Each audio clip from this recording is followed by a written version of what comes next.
लालू यादव जी ने यादवों के साथ कितनी ईमानदारी की, कितनी ईमानदारी बरती, कितनी निष्ठा निभाई, ये प्रश्न कीजिए। लालू यादव गरीब गुरबों की बात करते हैं, गरीब गुरबों की बात करते करते अरबों के मालिक हो गए। यादव जहाँ था वहीं है, और जो वो चंद मुट्ठी भर लोग उनके साथ घूम रहे हैं वो सिर्फ दिखाने के लिए। मुझे बता दीजिए ना, आम यादव 90 के दशक में बिहार की सत्ता पर लालू यादव का कब्जा हुआ करता था और यादवों के बल पे लालू यादव अपना साम्राज्य भी खड़ा किए थे। वर्तमान में महागठबंधन की सरकार है, राजद की बागडोर तेजस्वी यादव के हाथों में, और जिस प्रकार से यादवों के वोट बैंक के आधार पे लगातार राजद मजबूत भी बनते जा रही है, और जिस प्रकार से पिछले कई दिनों पूर्व यादवों का महाजुटान पटना के ज्ञान भवन में जुटा था, और जिस प्रकार से बीजेपी की ओर से दावा किया गया है कि 21,000 के लगभग यादव बीजेपी को ज्वाइन किए हैं, और सीधे तौर पे बीजेपी का आरोप है कि लगातार लालू यादव ने यादवों को ठगने का काम किया। इन तमाम मुद्दों पे बातचीत करने के लिए हमारे साथ बीजेपी के नेता राजीव रंजन जी हैं। राजीव जी, जिस प्रकार से बीजेपी ने दावा किया है, महाजुटान जुटा था कि 21,000 के लगभग यादव जो हैं वो बीजेपी ज्वाइन किए हैं, लेकिन लालू यादव ने सीधे तौर पे हमला किया और कहा कि जो यादवों को ठगने का काम बीजेपी कर रहे हैं ये कहीं से भी जायज़ नहीं होगा, यादव हमारे साथ हैं। वाकई में आखिर यादव किसके साथ है, और लालू जी के साथ जो यादव है वो कंस के वंशज है क्या? कौन यादव लालू जी के साथ है? जिसके बल पे लालू जी के पास 80 विधायक तेजस्वी यादव, तेज प्रताप यादव, मिशा यादव, पूर्व के दिनों में साधु यादव, सुभाष यादव, यही लोग हैं। यादवों ने लालू यादव के साथ पूरी ईमानदारी की, लेकिन उसके प्रति उत्तर लालू यादव जी ने यादवों के साथ कितनी ईमानदारी की, कितनी ईमानदारी बरती, कितनी निष्ठा निभाई, ये प्रश्न कीजिए। लालू यादव गरीब गुरबों की बात करते हैं, गरीब गुरबों की बात करते करते अरबों के मालिक हो गए। यादव जहां था वहीं है। आज सत्ता परिवर्तन होने की बात है, सत्ता हस्तांतरण होने की बात है, तो लालू जी बोलते हैं कि वही दोनों में से न कोई बनेगा, और कौन बनेगा। ये क्लिप आप ही लोग चलाते हैं, मैं नहीं चलाता। ये भी क्लिप है, अमित शाह मुजफ्फरपुर आए थे तो बोले थे कि यादव तो हमको वोट नहीं करेंगे। Let me finish. आप अभी लालू यादव जी की बात कर रहे हैं, तो हम लोग पहले इस पर चले। तो लालू यादव जी को जब सत्ता हस्तांतरित करने की बात आ रही है तो यही दोनों न बनेगा। मुख्यमंत्री का कैंडिडेट कौन होगा? तेजस्वी यादव। मंत्री कौन बनेगा? तेज प्रताप यादव। सांसद कौन बनेगा? मिशा यादव। विधानसभा में नेता प्रतिपक्ष कौन होगी? राबड़ी जी। राबड़ी जी कौन है? मिसेज लालू यादव। तो रोहित जी, किस यादव की आप बात कर रहे हैं जिसको लालू जी ने किया है? और जो वो चंद मुट्ठी भर लोग उनके साथ घूम रहे हैं वो सिर्फ दिखाने के लिए। मुझे बता दीजिए ना, आम यादव की प्रतिशतता आप मुझे बताएं। कितने आम यादव जो गरीबी रेखा के नीचे बसर कर रहे हैं, जो आज भी गाय और भैंस दूह करके अपनी ज़िंदगी चला रहे हैं, कितने लोगों को लालू जी ने लाभ देने का काम किया है? और किस यादव की वो बात करते हैं कि आपसे वो लाभान्वित नहीं? तो लाभान्वित हुआ है, लेकिन आपका स्वयं का कुनबा लाभान्वित हुआ है।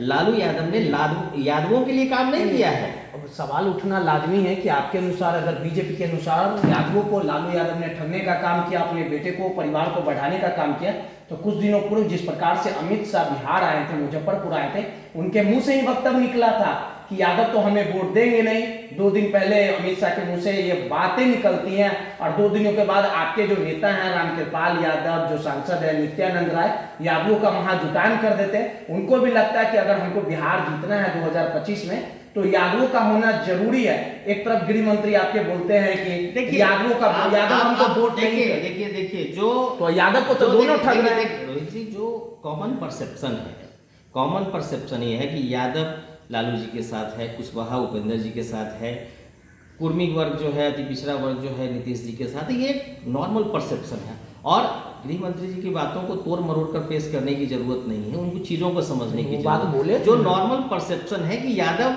लालू जी के साथ है, ये उनका कहना था। लालू जी के साथ अगर यादव है तो नंदकिशोर यादव कैसे विधायक बन रहे हैं बीजेपी से? रामकृपाल यादव पटना जैसी सीट से कैसे एमएलए? ये बात नहीं ना बोलना चाहिए अमित शाह नहीं, को। अमित शाह जी ने जो कहा क्या बोले आप ही बता दीजिए, बोलिएगा तो क्लिप दिखा देते हैं। अमित शाह जी का जो कहना है वो ये है कि कॉमन परसेप्शन की यादव लालू जी के साथ है, ये कॉमन परसेप्शन है। अमित शाह जी उस प्रसंग में बात कर रहे थे। मामला यहाँ ये है, अभी तो हजारों लोगों ने ज्वाइन किया बीजेपी को, और यादव समाज ऐसा नहीं है कि उसको लालू जी जीवन भर उसको बेवकूफ बनाते रहेंगे। यादव समाज स्वयं समझदार है, अब वो अपनी चीजों को समझ रहा है, वो देख रहा है। यादव समाज क्या, हर समाज अपनी अब धीरे धीरे सब में शिक्षा का लक्ष्य जगह है, लोग शिक्षित हो रहे हैं, लोग समझदारी आ रही है लोगों में। जब बनना कुछ होता है तो बेटा बनेगा, बिटिया बनेगी, पत्नी बनेगी।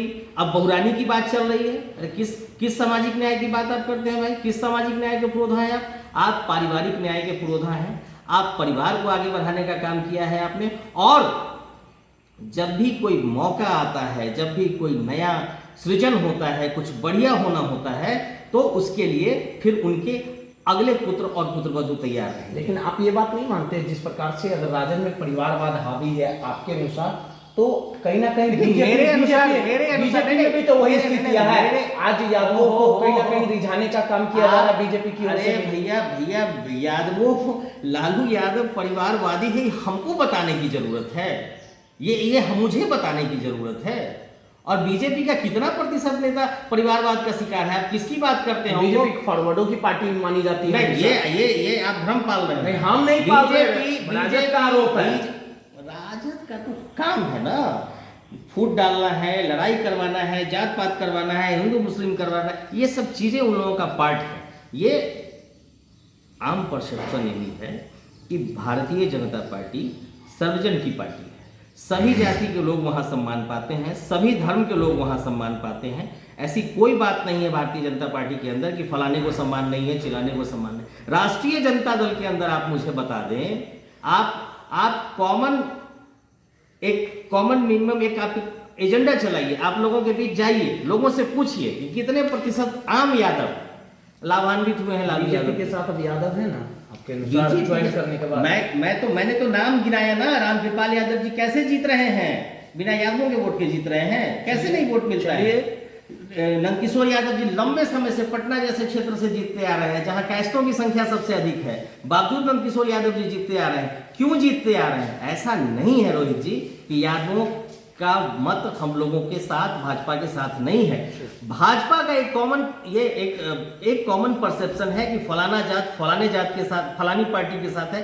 धीरे धीरे चीजें बदल रही हैं, शिक्षा का अलग जग रहा है, शिक्षित लोग हो रहे हैं, लोग बदल रहे हैं। और आने वाले दिनों में मैं लगातार आपके और अन्य चैनलों के माध्यम से यह दावा करता आया हूं कि 2024 में ये सारे जो महाठगबंधन वाले हैं, सारे निस्तनाबूद हो जाएंगे। सारे के सारे स्वयं अपने आप को बर्बादी के कगार पर ले जाकर खड़े कर चुके हैं, और सिर्फ बीजेपी की ही सरकार बिहार और केंद्र में। देखिए, सीधे तौर पे बीजेपी के नेता थे राजीव रंजन जी। लगातार यादवों को रिझाने के लिए जिस प्रकार से लगातार जो महाजुटान जुटाया गया बीजेपी की ओर से, जो यादवों को ज्वाइन करवाया गया, और इस पूरे मामले को लेके लालू यादव काफी गुस्से में दिखे और सीधे तौर पे कहा कि जो यादवों को फोड़ने का काम बीजेपी की ओर से की जा रही है, ये कभी मुनासिब नहीं हो पाएगा, बीजेपी इसमें सफल नहीं हो पाएंगे। अब देखने वाली बात होगी कि 24-25 का जब चुनाव होगा, किसके साथ यादव वोटर जाते हैं, ये तो आने वाला समय ही बताएगा, और किसके सर ताज सस्ता, ये तमाम चीजें आने वाले समय में साफ हो जाएगी। रोहित, दर्शनी पटना।